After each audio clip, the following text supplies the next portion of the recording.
ഒരുപാട് സന്തോഷം.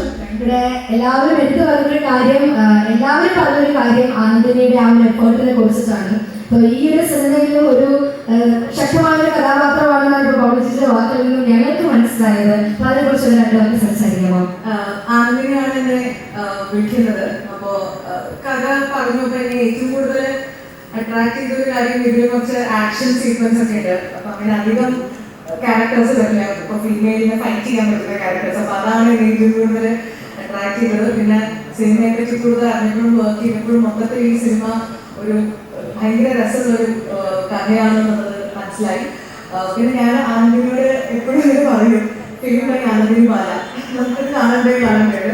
സോ അങ്ങനെ കുറേ കാലത്തിൻ്റെ ഒരു കാത്തിരിപ്പിന് ശേഷം ഫിലിമായി ആനന്ദിനി ബാല ഡിസംബർ 6 റിലീസാവുകയാണ്.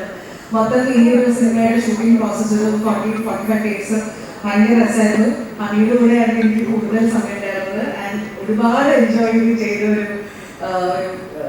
ക്യാരക്ടറായിരുന്നു. ആൻഡ് വളരെ നന്നായിട്ട് വരുന്നത് തന്നെ എല്ലാവർക്കും ഇഷ്ടപ്പെടുന്നു.